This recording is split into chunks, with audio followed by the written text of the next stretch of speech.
Good evening, everyone. Welcome to Conscious Corner. Our regular host, Professor Amin Ra, will not be with us this evening, and I will be stepping in for him. I'm Rashaki Maskani, and thanks for attending this evening. On the panel, we have Sister Lynda, Brother Mashinda, and Brother Hahi. Our guest for this evening is Brother Reginald Muhammad.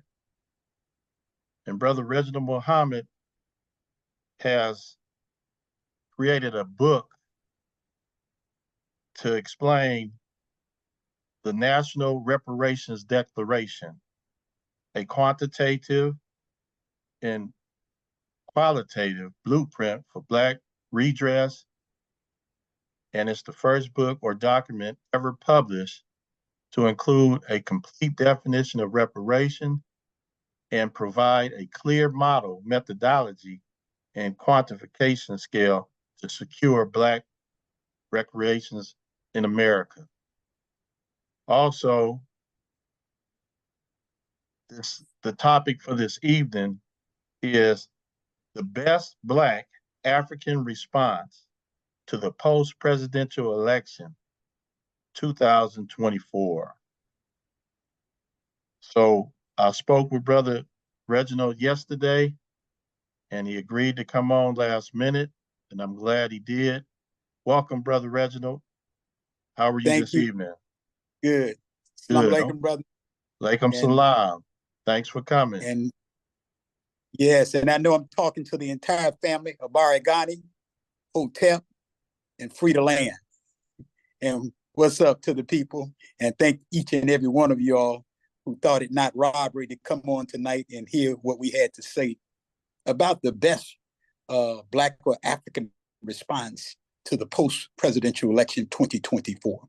And Brother Raj, thank you so much for having me, and thank you, brother, for this opportunity. What I want to say, yes, sir, I want to say is, first off, let me give a overview of what I saw a couple of weeks ago with this election. And I have a perspective, I think, that's a little bit different. And then two, for those who are not aware of my background, by training, I'm a political scientist. And so I teach and organize at the grassroots level, but I also teach on the campus, been on and off the campus for the last 20 years now. I teach politics and global issues, state and local government, public policy, urban politics, as well as contemporary political thought. And so I have a perspective, and then also I've taught electoral politics at the Atlanta University Center. So I bring a perspective that may be somewhat unique, somewhat controversial, but again, I bring that perspective based on over 30 years as a political scientist, 30 years as an organizer, 30 years as a student of the Honorable Elijah Muhammad and the Honorable Minister Louis Farrakhan, and a host of other great reparationists. And right now, what I do full-time is the National Reparations Institute. But let's just look at the what happened. Be very clear about what happened 2 weeks ago. What Black America should have witnessed was a consolidation of white workers, white women, white nationalists, and the white elite. The majority of them decided that no matter how uncivilized, how uncouth, unrefined, unethical Donald Trump was, he was going to be the next president of the United States. Now, it's interesting because I'm not going to be advocating for either one of the parties. I vote as an independent. And I think the problem with us as a people being in part of either one of the parties, both of them are extreme. Now, Brother Raj, us as the original Black or African people or Kemetic people, we have to always work on being centered and balanced. You can't be centered and balanced in either one of the parties in the United States, politically, culturally, spiritually, economically or any otherwise. You can't be. Am I still on? Okay. Yes, you are. Okay.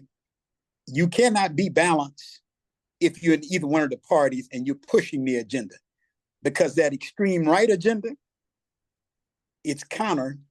It is a very it's based on U.S. capitalism, and you know its history and how diabolical it has been. If you say that you're a registered Democrat, that's white extreme also.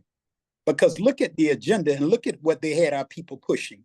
Even though our sister Kamala Harris was certified and qualified to hold that position, it was no way they were going to allow her. It was no way they were going to allow her to ascend to that position when right now, when capitalism is in crisis all over the world. And you see white fear, you see whites attempting to consolidate their efforts, because again, look at what Dr. Welsing would always teach us, Dr. Francis Cress Welsing, the late Dr. Francis Cress Welsing, and Neely Fuller. If you don't understand racism, their quote, his quote is, if you don't understand racism, white supremacy, everything else you understand will only confuse you. And so let's not be confused in this critical hour. They seriously consolidated their forces to say that no matter how many times Donald Trump has filed bankruptcy, how much of a pathological liar he is, no matter how diabolical he is, no matter how vindictive he has been toward women, no matter how corrupt he has proven to be, no matter how over a couple of thousand lawsuits that he's been involved in, but at no time were they willing, at this time, they were not willing to say, no matter what, they said white women, white workers, the white elite, the white nationalists said, this is going to be our man. Why? Because at the end of the day, they thought that they needed a fighter economically, politically, socially, educationally, culturally, and historically.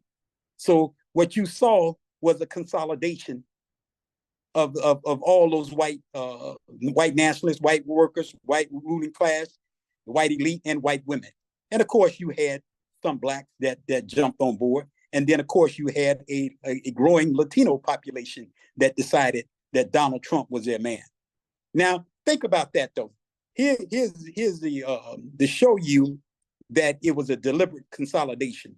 You and I, and anybody on this Zoom call tonight, none of us could have been elected dog catcher in Compton, California, if we had the baggage of a Donald Trump.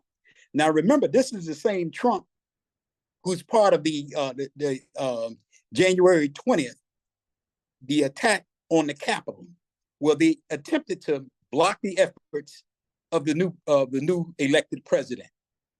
Twice impeached, 4 cases, 2 at the federal level and 2 at the 2 different state level cases that he's involved in, criminal cases. But again, the white majority, and I'm not being silly, I'm not talking about all white people. I'm saying, but the white majority decided still he could be the next, the 47th president of the United States.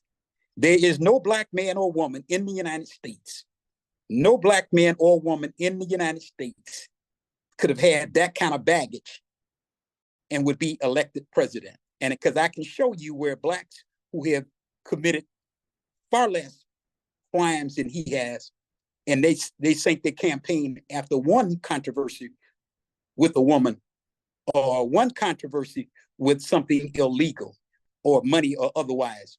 But why is it that Donald Trump? I have a book coming out to the audience that I've been working on. It'll come out in 2025. But the book is entitled "The Trump Takeover: Politics of a Sadistic Psychopathic President and Population." Again, the Trump takeover: politics of a sadistic psychopathic president and population.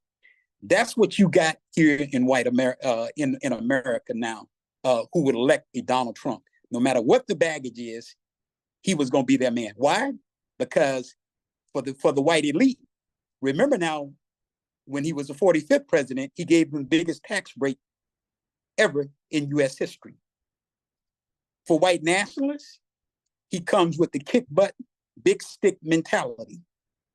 And anybody in white people's way that they feel that they're in their way politically, economically, socially, culturally, or whatever, or otherwise, here's our man with the big stick who will kick butt and take names later. So we gotta really see that and understand that. So it was nothing that Black people could do as far as attempting, because even if all the registered Black voters, male and female, voted for our dear sister Kamala Harris, she was not going to be the 47th president. Now, remember now, when you're talking at the president, U.S. president, yes, it's a popular vote, but remember too, the Electoral College has a final say so. And we know that history, the Electoral College does not always vote with what the popular vote has decided. So, with that in mind, what is the best response that Black people could give at this time? As I thought about it, and as I looked at it and considered politically, what is it that we could do? And believe it or not, there is no political agenda, there is no public policy agenda, there is no spiritual agenda, there's no economic or cultural agenda that our people can offer if it does not include complete reparations. The only solution and the best solution for the masses of our people is complete reparations. And so what should be our response all over the country to the audience tonight here in the Conscious Corner? And I'm sorry that Professor Ra couldn't be with us, but we were praying for Professor Ra, and we'll be pulling for him, and I'll reach out to him tomorrow. But getting back to the subject, one of the things that has to happen in the United States with Black people, I know that they're talking about, well, we're going to look at more statistics, we're going to figure out what's wrong, we're going to reboot. Again, it's like putting Black people on that hamster wheel and you just rotating round and around. You're not really making any progress. You stay on that wheel, and only thing most of our leaders can tell you, well, we got to vote more. We got to vote more. We got to build bigger coalition. But again, at the end of the day, if Black people are going to be successful and sustainable for the remainder of the 21st century, it's complete reparations. And of course, how are we defining complete reparations?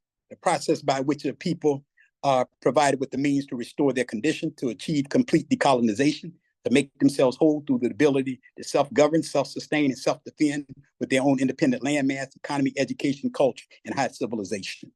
That's critically important because whites are not going to, that ruling class, white workers, white women, and the white elite that put Trump in the office, they're not going to respond to anything else.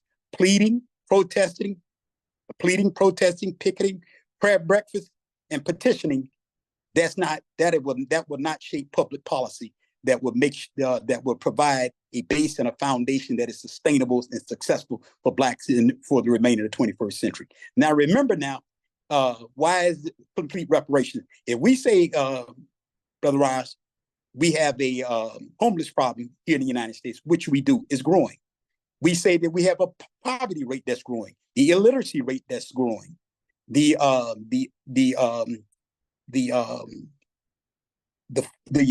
suicide rate that is growing, the Black family, all of these, we'll say, some people say those are the problems. No, those are the results of our problem. And the only thing that will address that is complete reparations. Reparations is mainstream now. The conversation is all over the world, all over the United States, local, at the federal, state, and local level. So at the end of the day, what needs to happen now, the best response is start to forming local organizing committees throughout the country. At least a minimum of 50 local organizing committees, various states and various cities and municipalities around the country. And again, what are you organizing for? I heard a brother say the other day, he said, well, we got to have a Black agenda. We have a Black agenda. but are you segments of the Black bourgeois sector, are they willing to embrace that agenda? Because our youth are. Brother, we just had, family, on the Conscience Corner, we just had the National Reparations Indaba, the fourth Indaba. Students, I spoke to over 500 students prior to the Indaba and during the Indaba, which was on November 1st and 2nd, early this month. Well, at the end of the day, we had leaders from at least 5 different areas. We had leaders came and experts who came who deal with the education and culture for us as the people.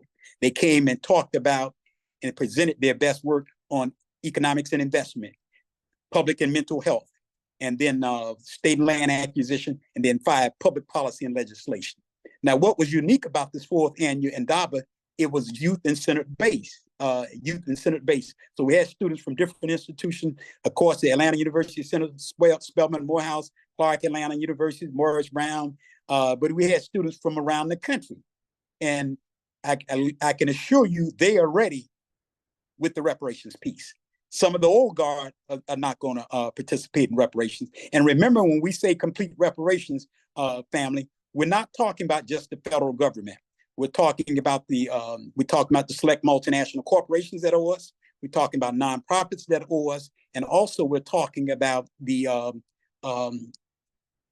federal government, state and local government, and then again nonprofits that owe us, and then also select multinational corporations, and then too, what we've identified is thousands of plantations that are still up and operating in the United States. They all owe us, and our students are ready to organize locally as well as the federal level. And so what's key about that, because the politicians today and the elected officials in some of the organizations at the local level and at the national level, some of the civil rights organizations, they keep missing the mark. And some of them have told me, well, Professor Muhammad, we're not ready for reparation. Oh yeah, you may not be, but the masses of our people are in the position, and especially our youth are ready for reparation. And so the key is that has to be our best response. Otherwise, what you will see is conferences, more studies, and then what you will do, the Democratic Party will come back with their hierarchy of mostly whites and tell you what the agenda is. Or the conservatives will come and tell you what the agenda is. And then at the end of the day, it will never address Black people. And one of the things that we've got to bring to the table would be our best response. It has to be a quid pro quo. If you go to any of the other communities, they'll support you in electoral politics. They'll support you at the federal, state, and local level. But there's a quid pro quo. In fact, they give you a list of 5 to 7 things you better sign off on, or otherwise the hell with you. Black people have to have that position from now. Our politics can't continue to be social symbolic. The politics can't be simply social symbolic. And let me give you the definition of what we call social symbolic politics, because Black people have been steeped in it. And let me just give you some examples. Some of our people supported Biden the first time and the second time before he dropped out. And the problem with that is that Biden, like Clinton and other politicians, understand that most of our people engaged in a social symbolic politics. And let me give you the definition. Social symbolic model: public engagement that pacifies a population which lacks political, social maturity or substance. Again, social symbolic model: public engagement that pacifies a population which lacks political and social maturity or substance. So when Biden shows up at a historically Black college here in Atlanta, Biden shows up at the historic Pascal restaurant and take photos with our people, come to the biggest Black church in Atlanta, pats his foot and stomps his feet while our people are singing during church service and while they're worshiping. And then we say, that's our man.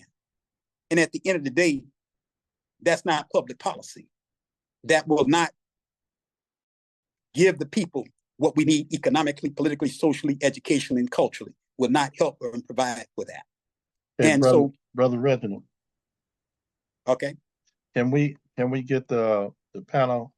Can you see if they have some questions or comments? Oh yeah, at this please point? do. Yeah. Yes, sir. Okay, Sister Lynda. No, I don't have anything because I'm just learning and listening to what he said, but I don't have anything right now. Okay, Brother Ahi. Brother, you right on the point. And I think that sometimes, well, all the time, we don't look at the main motivation of the white people here, which is white supremacy. Yes, sir. They always try and deflect it by saying, well, it's the economics, it's the working class, it's about power and control.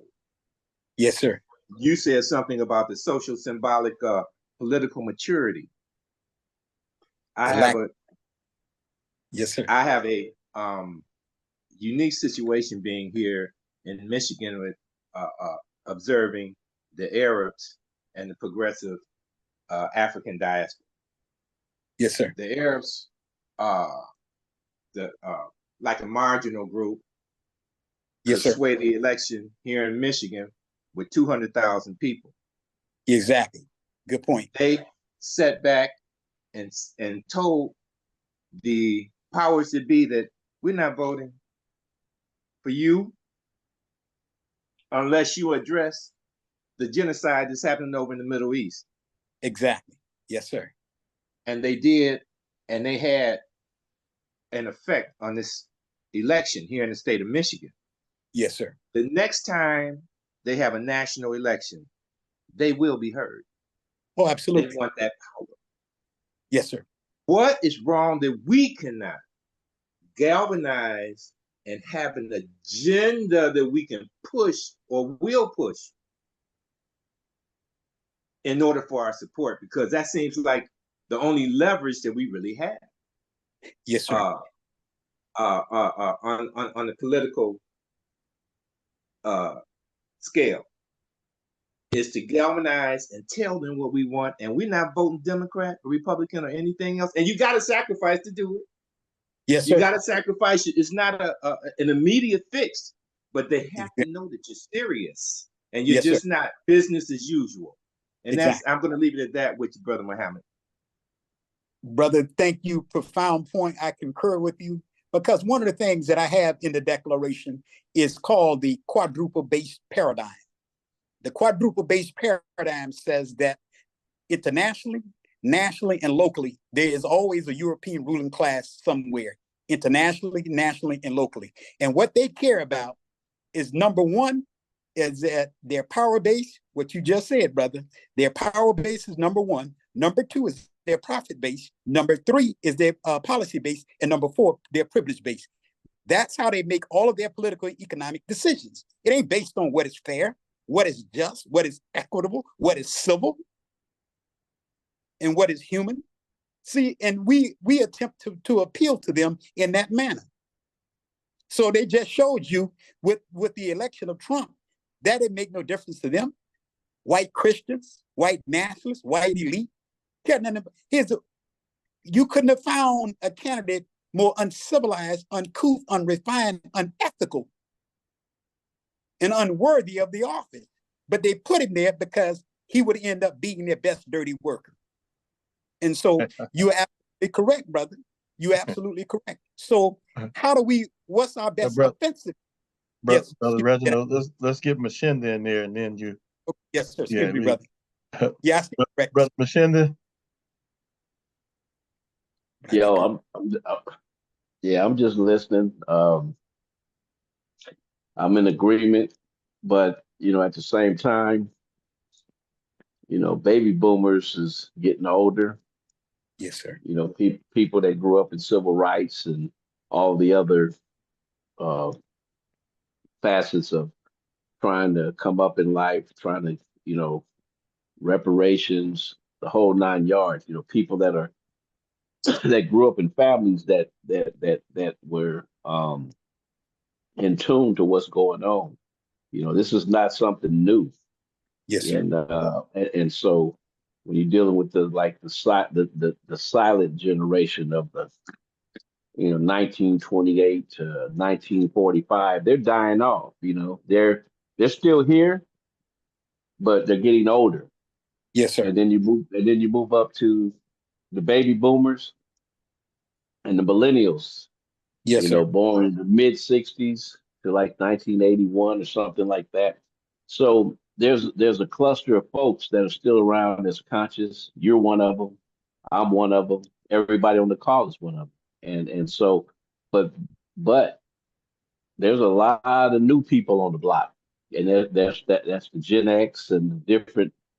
And so these social media folks that's under the influence of social media and all the other you know persuasive tactics that's used to mold minds. Yes, sir.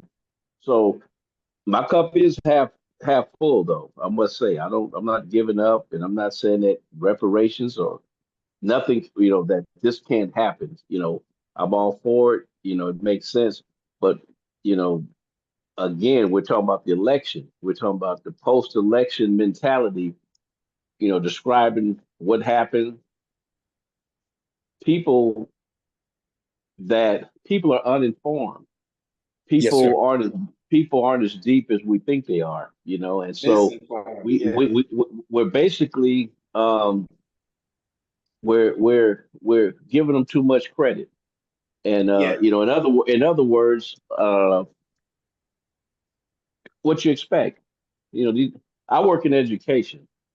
I'm on the front line every day, and I know what's walking in the door. Yes, sir. And when I see young blacks talking about they voted for Trump, I don't ridicule them for who they voted for, because that's a dying argument. That has no value in me criticizing them. Because Yes, that's one thing where we go wrong, is when we criticize or we attack, whether it's the rap music or who they're voting for. We come yes, at them like, oh, you're crazy, you're stupid, you're this, you're that. And they've been hearing that in their households, because a lot of the breakdown in the family households that's going down, a lot of stress that's going down. So, you know, there's a,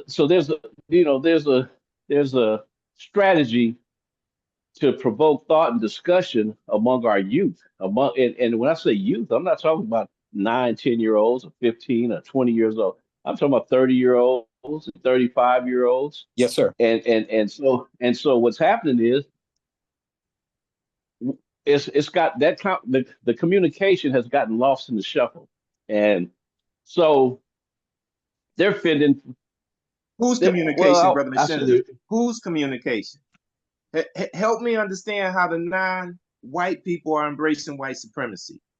They're not listening to us, but they're listening to somebody. listen, man, the white folks is ignorant too. The people don't even know what they vote for Trump or whoever they vote for. They don't understand what we're talking about on this call. I deal with white folks every day, racist white folks, Confederate white folks. They don't Yes, sir. understand it at this. They don't understand it at this level. So I think the brother said his premise. Well, in my interpretation, is that you know uh, he mentioned Dr. Francis Cress Welsing. One of my uh, folks that I've studied and never had the pleasure of meeting, but I was around when she was alive, and Yes, and, sir. and Neely Fuller. White Yes, sir. supremacy, white supremacy. What that means is, like, if you look at the demographics across the world, if you look at it in America, they're losing their population. They say it in the name of their way of life. Things ain't the same no more. Make America great again. We're losing our grip. They're going Exactly. to lose that through attrition, through natural attrition. They're going to lose their grip. It's going to be over for them. Now, what are you saying? I'm not saying that I'm being hateful, saying, hey, man, y'all got to die. But the point I'm saying is that they understand their mortality. They understand that they're on the clock. If you study sports, the shot clock or the game clock is they're down by 24 and it's in the fourth quarter and it's about 2 minutes left in the game. So everybody's panicking. This is last call for alcohol in the party. You know, they say last call for alcohol. If you're going to get a drink, you better get your drink because about the party's over. And so Yep. this is what they're doing. So Trump say, if you don't vote for me, and if I'm not elected, this is going to be it. Yep. And he's not lying. If you understand what Paul Mooney said back when I think Obama was, he said it'll never be another white president again. Well, it was premature, but he was making a statement that he understood evolution. And I mean evolution in the sense that things are evolving and naturally things are just naturally happen on the earth where it's like, hey, you know, they call it people of color and all these other things. But the bottom line is that what you've been standing for all this time is coming to an end. Now, in our lifetime, we don't know how long we're going to be here. We may be here hostage in a situation where we got to watch it play out. But at the same time, it's going to play out. It's going to change. And so that's the cup half full. Is through natural attrition, it's going to happen. So, you know, reparations will happen. California's already studying and said, hey, we need to do this and we need to do this. We need to give back. We've given back people their land back. This is wrong. This is right. But the struggle is that the ones that don't want you to have that land back, the ones that don't want you to have reparations, the ones that want you to die in the federal prison system on death row, which is Trump is proposing to, to start knocking the rest, the people that are on death row on the federal level, they ain't killed nobody federally, but Trump, he in 120 years, they say he believes in, so there's an agenda, and all I'm saying is it's a white supremacist agenda, and that's the bottom line. Our youngsters, our generations, X, Y, Z, whatever you want to call them, they're ignorant of this information. And so we wish that they all were on this call, but they're not. The people on this call are the people that's like baby boomers and maybe some, the ones that came a little bit after the baby boomers, the mid 60s to 81, to where we understand this, but the masses of our people, and what I'm saying, I'm not speaking for everyone, but there's a lot of ignorant people. So anyway, I just wanted to freelance that out, that it's going to happen. It's going to be reparations. It's going to be a good time at some point in terms of what we deserve, but it's a war right now. I'm done. Brother, you make a good point. Literally in a minute. Brother, you make a very good point. But let me assure you, brother, all over the country, there is a growing number of youth who you cannot marginalize, you can't put over here in a category, and who are not afraid, who move around, who travel, who have resources. And again, that's why they needed to see an election like this. To give an example, you have the generation that you talked about, brother. They had to see the George Floyd situation. They had to see the Trayvon Martin. See, you couldn't have told them that history, and never would they possibly have read that history. So they had to see it firsthand. So they had to see a Donald Trump organize damn near an insurrection, a complete insurrection on January 6, 2020. Our children had to see that, brother, and the younger generation. They had to see the George Floyd incident. They've had to see unarmed Black men and women shot down and beat down. And so they know, brother, that has allowed them to say, you know what? It can't be business as usual. And again, brother, you're right. Some of them are being foolish on the internet, but this is how they organize. And give an example, when we talked about the quid pro quo, how we will get reparations, brother, is that, and it's coming. California, we applaud that initiative. But at the federal, state, and local level, brother, there has to be a different model and methodology in order to actually make it happen. We have to be organized. And again, brother, we just finished the Indaba here. And again, students and youth are ready. And one of the recommendations that I'm making, and we're advocating and we're organizing to make it happen, is that there will be local organizing committees set up around the country, brother, that is in response to the post-election situation with Trump and his ilk. Well, again, what is going to be the response? What is the best response that our people can gravitate when we start seeing complete reparations?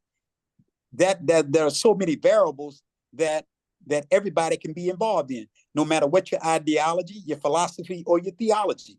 And now the Democratic Party and the Republican Party are going to be open to it, because what they're going to find, brother, is that they already see the fact that blacks are voting less. The national voting turnout was depending on what state it was, but even at the federal level, 10 or 15% lower than it was 4 years ago. So you can't just tell people to vote anymore. People have to see that they will benefit from it. And then two, we have a growing youth now who understands why Black consciousness and commitment and consistency in our unity is key. Again, for the last few months, that's what I've been doing in Atlanta, organizing and working and sitting and teaching and listening to our youth and our students, brother. And then when I say youth and student, you're right. And that's any of them under 35 to 18 to 35, that generation, again, because one of the things that they have mastered is the technology, the gadgets, the phones, and everything that I may struggle with. Some of us on this call may struggle with, but they have mastered that. And so when you start talking complete reparation, the select multinational corporation, next year, when our students close 10,000 accounts within 1 week at Wells Fargo or Chase Bank, whoever we decide, they're coming to the table. See, this reparations is not something that you won't, that some of you all are saying you won't see in your lifetime. Well, if you don't organize, if you don't understand the quadruple-based paradigm that they make all of their economic and political decisions based on will it help or hurt, their power-based, their profit-based, their policy-based, and privilege-based. Why are they in Ukraine? Why are they slaughtering our people on the Gaza, on the West Bank and the Gaza Strip? Why is there a genocide?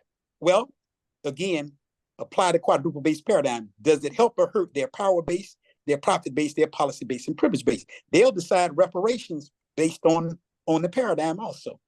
When the power-based starts to be ill-affected, they'll come to the table. Corporate, federal government, nonprofits that owe us, and then some of the plantations that are still up and operating under different names and different foundations and different businesses. But brother, I concur with you. But what I want to add that our youth and students, brother, there's a growing population of them who are conscious, and again, they know they're starting to know and starting to understand the reparations piece. Brother, if I could just add something, Yes. Kamala Harris had 76 million votes. Yes, sir, absolutely. Well, there are only two other presidential candidates that had more votes than her in the history of this election in America, and that was the moron that got more votes than her this time, in Biden, who got 81 million, and we're comparing that to her. I really don't see the people, the number of people shrinking that are voting. They just didn't expect a felon, rapist, moron to get more. Who didn't expect him to get more?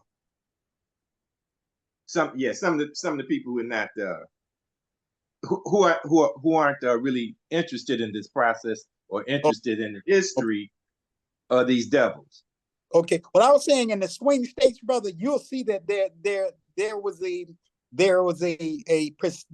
some of the swing states, and I don't have the numbers right in front of me right now, but at the end of the day, the voting was down, brother, because again, they expected, they were hoping that Kamala Harris could get in and energize the base. And they knew up front that if the Biden had stayed in the race, he was not going to win. His numbers were too low. And then again, with the, think about, brother, you got over 2 million Muslims in the United States.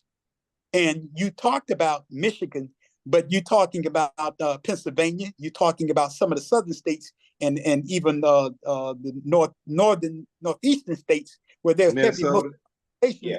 They were not going to vote for Joe Biden, brother, because at the end of the day, so now they have gone back, and those who are pollsters, they now saying, okay, the next time around, how do we offset this?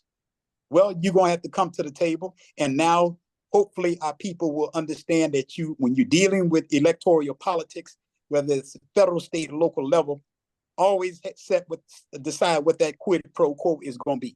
What is it that you're going to get, and what is it that you're going to give in order to make sure your agenda and the needs of the masses of the people are addressed?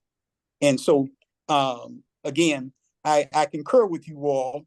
At the end of the day, nationally, and especially in the swing states, they did not get the count that they got from Biden and Obama, those numbers. And so, and at the end of the day, you see that around the country. Here, even here in Georgia, brother, the turnout was good for whites and white workers. In fact, they increased. But what you see is that even in the state here, the Black voters, Asian voters, Latino voters, the vote count is down in a lot of the precincts.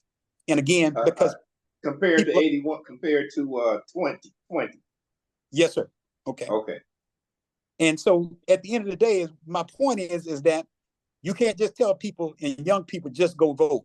And some of them in the civil rights community, their thing is vote. No. At some point, you got to have an agenda, and you got to go and tell that ruling class, look here, here's our agenda, and we need you to publicly, and it's spelled out in a very logical, chronological way. Here's our agenda. Here's 5 to 7 main points. We need you to sign off and say you're going to do it. And if you don't do it, you don't get our support. And that's something that when you go to the LGBT community here in Atlanta, you go to the Jewish community, you go to the Asian community, they say, oh yeah, we with you. If you go to APAC and they say, okay, well, here's the agenda. If you sign off on it, yeah, we got you got our support. If not, keep stepping. We've got to be mature enough and have that heart to tell any segment of the white ruling class, whether they say they're conservative or liberal, here's our agenda. So-called liberal. Don't. And again, I'm suggesting to you, I'll go on the campus at Harvard University or Howard University, at Capitol, DC, or come back to Detroit and prove that any politician or any leader or any organization coming to our people, if it's not complete reparations, again, I can show you conclusively it will end up being crumbs and confetti, peanuts and popcorn for the masses of our people, if it's not complete reparations. And that's the only thing that we have not tried. And anytime you find Blacks who don't support reparations, it's generally for 2 reasons. And doing this for over 30 years now, brother, and then being blessed to have a modern methodology, when you have Black people who don't support the reparations, complete reparations, is generally for 2 reasons. There's a lack of knowledge about what complete reparations is, or they're fearful of what the backlash or the response from the white elite, the white ruling class, their white associates, and white politicians. Those are the only 2 reasons why they're ignorance or what the fears. And then you got Black elected officials, brother, and reparations at the federal level, it's ready. Because remember now, Kamala Harris, brother, if you go back in June of 2019, she co-authored Senate Bill 40. That is a reparations bill, her and Cory Booker and others. So she knows the reparations question. She wasn't going to mention it out on the campaign because, again, the response of white workers, white women, and the white ruling class. So she wasn't going to do it. But if she had gotten there, it was going to be our job to push her and make her do it and let her know you don't get another term. If you don't do it, you don't. One of the things that happened to Keisha Lance Bottoms here in Atlanta, she was behind in the polls, so she came to the working people on the ground, the grassroots, Black organizers, including myself, and said she needed our help. We sat down with her over a couple weeks' time, came up with an agenda. She agreed to the agenda. She went public with it. But when she got in office, she backpedaled, wouldn't take our calls and everything else. So we told her, and I told her and my students and the youth said, well, you don't get another term. So she didn't even run because she knew she was not going to get another term in the mayor office. She couldn't come back to the people that she had lied to and buck dancing for the white ruling class here in Atlanta. And so when she first got into the office, what she did is gave them the gulch. And a gulch, which is a big business development. Now the streets are raggedy. Pookie and Ray Ray and them can't get free vocational training. The HBCUs can't get the funding that the state and city provides for them. She's not willing to pay all the workers a minimum of $15 an hour, but you're gonna find billions of dollars for development for the white ruling class, though. See, and that's one of the contradictions here in Atlanta with all of the Black politicians. There's always a white ruling class, international, federal, state, and local. Here in Georgia, Arthur Blank, who owns the Falcons, he's part of that white ruling class. So, but we let Keisha Lance Bottoms know, don't waste our time. You're not getting a second time. And as opposed to losing, she didn't even run. Well, it's good to see that you had that type of political maturity there. But what has it gotten you in Atlanta? What has it? Yes. But again, I think that it is at the local level. We got some council people, and we got people who are commissioners who are saying, you know what? In fact, at the county level, for the first time, there's a reparations initiative at the county level. Why? Because there's a quid pro quo. If you're going to be elected here in Atlanta, city council or otherwise, then you got the litmus test is that you support a reparations agenda. And so we got to be able to do that around. And then, brother, we're making progress with that, because remember now, there are over 100 cities and municipalities now that have reparations initiatives. There are over 10 states. Say 10, 15, 20 years ago, reparations was looked upon as something radical, extreme, not even possible. So I'm saying, but I'll take some other questions. Yeah, protracted struggle, brother. Yes, sir. All right. Is there any more questions? Brother Mashinda, Sister Lynda, Brother Ahi. Okay. For Brother Reginald? I have a question. You said Okay. that, can I ask one quick question? Oh, yeah, go ahead. He mentioned that locally, because I'm here in Florida, what can a person do for your local level? How do I get involved? That's a good about education and things. That's what I'm more concerned about, the education. Okay. That's a good question. But we're going to be in the next few months, even in Florida and various states where we got a sizable Black populations, they're going to be local organizing committees. Those local organizing committees will be charged with 5 areas. Again, education, culture is number 1. Number 2 is economics and investment. 3 is public and mental health. 4 is state land acquisition. And 5, public policy and legislation. Those are the 5 pillars that make up the complete reparations movement. So it's a seat at the table for everybody, regardless of your ideology, your philosophy, or your theology. Those local organizing committees will start to do that. And so, brother, at the local level, they will be pushing complete reparation. Then at the federal and state level, they will be pushing reparation. but it will begin in the local organizing committees. And again, we just left the National Reparations Indaba, which means the Great Sitting Down or Summit at the Atlanta University Center. And we got students and youth and even adults and some of the old guard in the movement who are now ready to do just that. And so, Lynda, Sister Lynda, your talent is needed, your skill is needed. And again, what will happen in Florida, we want to have at least, because, you know, Florida is not a little small area, but we talk about from Southern Florida to Central Florida, all the way up to the Panhandle of Northern Florida. We want to have at least four or one strong local organizing committee in the state of Florida, because we can do it virtually too, as well as in person. But what we want to start with is, first off, reading the declaration, because again, people say, well, where is it? Black people ain't never developed an agenda. Yes, there's an agenda. If you read the declaration, you clearly see it's an agenda. And then too, Dr. Ray Wimbush and I talked today. He was here at the National Reparations Indaba on November 1st and 2nd. And his book, the students will be, who are in the local organizing committee will be reading Belinda's petition.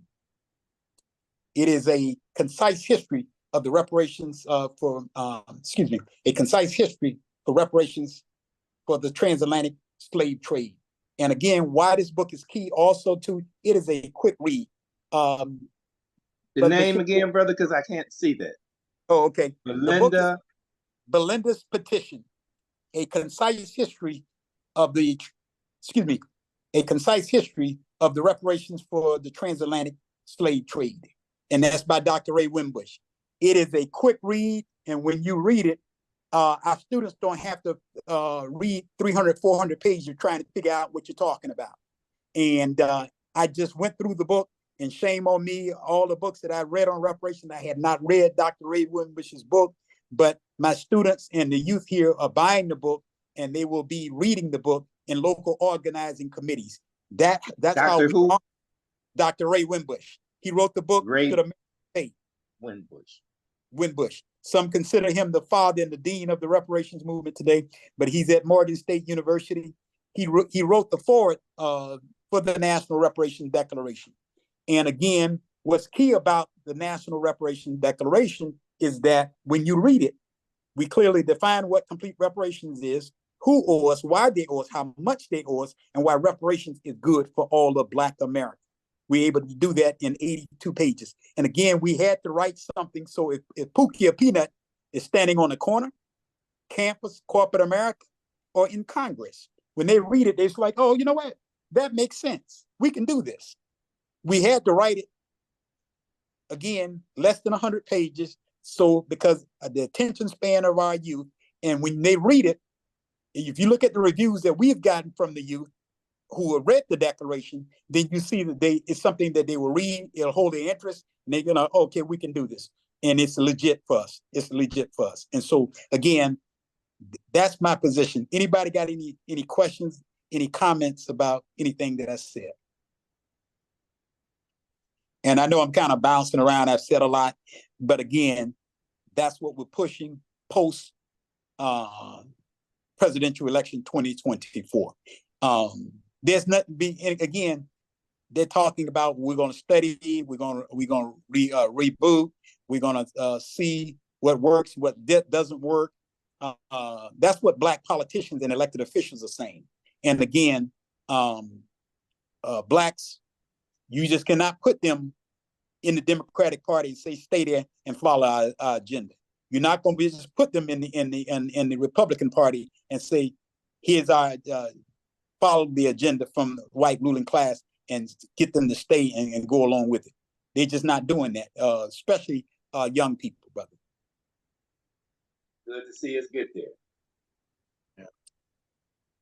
Well, Brother Reginald, that was excellent, as usual. Brother Mashinda, I'm starting to really understand his point that he's making, and he's been talking to us about the last call. I'm really starting to see it a little bit more clear and clear, and every time he presents it, it becomes more clear and clear. So, and everybody on here has made a great contribution to what we're doing here. And Brother Reginald, I hope you come back tomorrow. It's just Yes, sir. it's a great thing that I would say that the complete reparation is holistic reparations. That's Oh, absolutely. Good. another way of putting it. You know, you Yes, sir. address multiple areas when it comes to the complete reparation. So, I mean, it's a great thing. And brother, let me say this too, because it's applicable to California. We have to be very careful, because there's a movement out there saying, okay, if you're gonna get reparations, you got to be able to prove lineage. That was the argument and the fight even in California. I wrote a letter in 2022 and warned the 9 commissioners in California not to be backed into the corner and say lineage is the only way you can receive reparations. It could be one variable or one way, but it shouldn't be the only way. Yes. Because think about this. The argument and again, I wrote the letter in 2022, and brothers, I'll make sure I provide that letter to you all, because 2 weeks ago, that letter, I've gotten pushback and resentment and kickbacks and even threats, because I wrote the letter and warning the California 9 commissioners not to be backed into a corner and say you got to be able to prove lineage. Now, let me give you this example real quick. Brother, y'all have over 10,000 homeless people, and the majority of them are Black in LA County. Now, ask yourself, if it was against the law for us to read and write America, and now after the Emancipation Proclamation of 1863 on into 1865, when we start celebrating Juneteenth out of Texas, it was against the law for us to even read and write. Now you're telling a people who are 167 years up from chattel slavery, go back and prove lineage. See, that came from the Black bourgeoisie and then government. Where are they gonna get the resources to prove lineage? Those of us who possibly can do it, we have the resources and time. But what about the people who are homeless there, who are locked out, and who've been for generations, who have been systematically locked out, locked under, and locked in? You tell them to go prove lineage. And then two, the second question is, who are you going to prove lineage to? Who's going to validate it and approve it? You're going back now to the former slave masters' grandchildren, and they going to approve it? We're self-respecting people there, and people who are self-determining. What a point. It could be a variable, but think about, brother, go back and read the book, The Peculiar Institution of Slavery by Dr. Kenneth Stamp. And he shows you there's a fight between the North and the South. Go back and read Lerone Bennett's work, Forced into Glory. But there's a fight between the North and the South, and some of these crackers deliberately destroyed records. So you telling our people who couldn't even read and write, many of them at that time, go back and find records that your ancestors never kept. Many of them didn't. My father passed maybe almost 20 years ago, but he grew up and he didn't have a birth certificate because he was born in Florida, in Marianna, Florida, and he didn't have a birth certificate. But how they knew he was, because the midwife delivered him in the field, because they had left their home up near Marianna, Florida, around the Panhandle, Tallahassee area. They had left their home hiding in the woods because the Klan had come through looking for Black men at that time when he was born. So the midwife delivered him out in the field. But so she never went into the town to record it. And how they remember what his birth was is that they had written it down in a Bible somewhere. Mm, mm, mm. That's a So, point, bro. and he was a professional, but he could not prove, brother. My father's a college graduate. He was former vice mayor and city council in St. Petersburg, Florida, retired college professor, but he could not go back and prove. So now you're gonna ask Black people throughout the United States where they have deliberately destroyed records and was against law for us to even read and write, and you tell our people, see, that came from bourgeoisie and then the government to say prove lineage. And so it started a fight. And my thing is that you had not done any research in California. That you started out the gates with the argument you got to be able to prove lineage. You ain't gathered no empirical data. You haven't done any research to look at potentially how that would affect the population that possibly deserve reparations. So we have to be very careful with that. And then what they're saying too is that think about those who have struggled in the reparations movement, and you're saying if you can't prove lineage and your enslavement, well, what about some of those who came after the enslavement? And then here's the other argument that they're using. Well, if you what will happen is somebody from Africa or the Caribbean or Central or South America will claim, brothers, do y'all know that there is not one Black organization here in the United States of Africans or those from Central or South America or the Caribbeans attempting to thwart our efforts? Show me there is not one organization attempting to interfere with Blacks getting reparations. In fact, in the Caribbean, CARICOM is an organization that's dealing with the island nations down there, and they're more organized than some of us on the reparations question. They're looking at Britain, they're looking at France and others. I was blessed to be in Accra, Ghana this time last year at the International Reparations Conference. They're organizing around the world for reparations. In fact, our unity is the key. Because think about the federal government. When they see us united with Black Africa, with all the minerals and the resources they need to be strategically fit, and the African brothers and sisters say, well, yeah, y'all answer the question of reparations for Blacks in America, or the hell with y'all. They're coming to the table because now it affects their power base, their profit base, their policy base, and privilege base.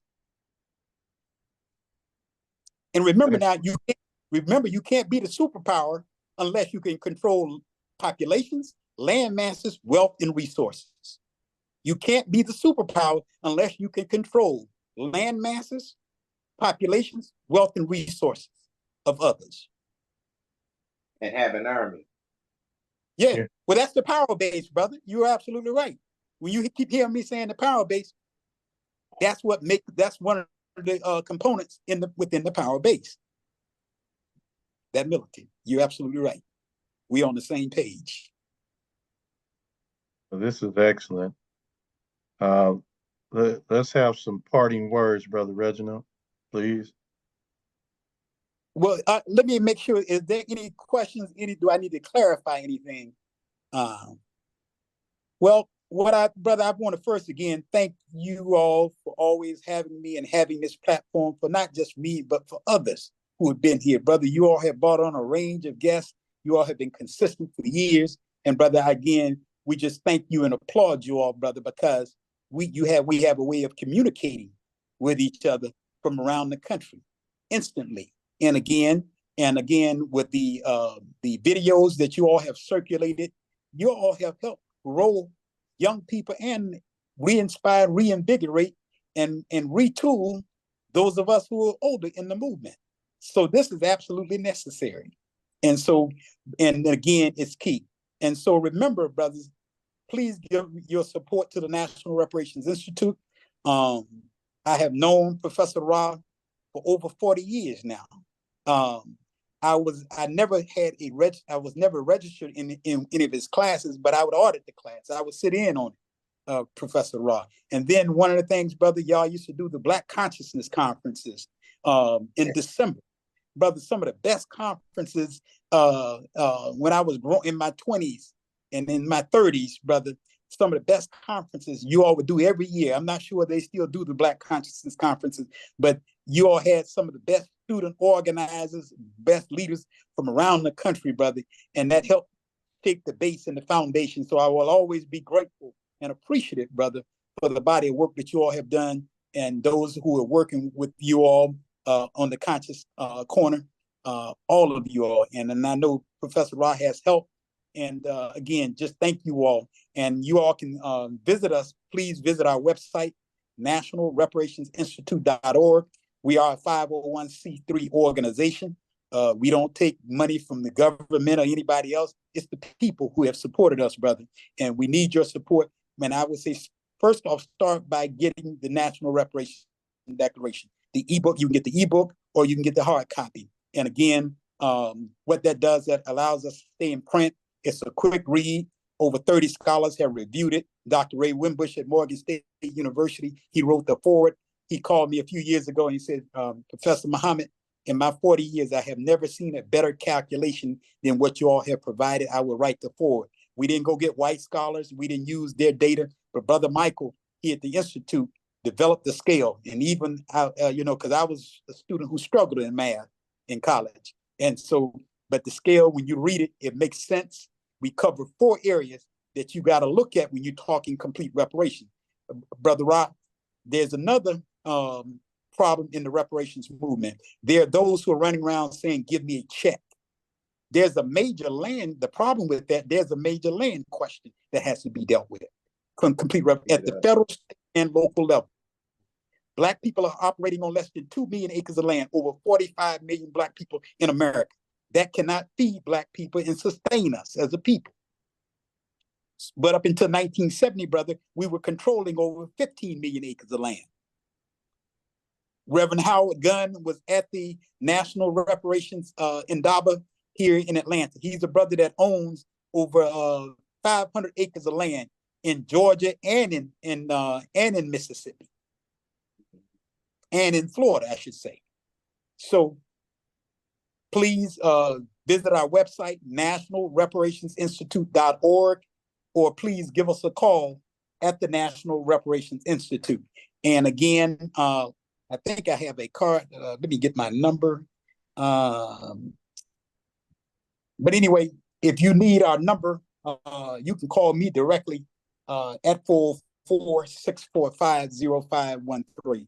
Again, 404-645-0513, or send us an email at info@nationalreparationsinstitute.org. Again, reparationsinstitute.org. And let me close with this. Let me close with my motto. And for the remainder of the 21st century, we must produce thousands of great thinkers who are great builders, and thousands of great builders who are also great thinkers. Then and only then are we prepared to take our original position on top and at the center of the world stage as a proud, productive, and proficient people. This great human restoration and transformation and elevation of our people will happen only with complete reparations. Thank you all for your time. Thank you all for your attention. And as I came before you, I greet you with the greeting words of peace. Assalamu alaikum. Walaikum salam. Alaikum salam. And free the land, brother. Free the land. Yeah. Yeah. So Black law, Black people. Thank you, brother. So tomorrow we have Miss Des coming on. She's Miss who? Miss Des. She's a classmate of ours from Long Beach State. So it's another Long Beach State alum that's coming on. And her topic is generational differences. Generational differences. So I'm going to come on, brother. Well, it'd be good. I'd love to have you here. And thanks for those kind words. And we definitely wouldn't be able to do what we do without great guests like yourself, Brother Reginald. We appreciate you and all that you do. And keep up the great work. We definitely support you. And we're going to keep doing what we're doing. Yes. So we're going to do our close. Each one teach one, and Conscious Corner. Everybody have the rest of a great day, and I'll see you tomorrow.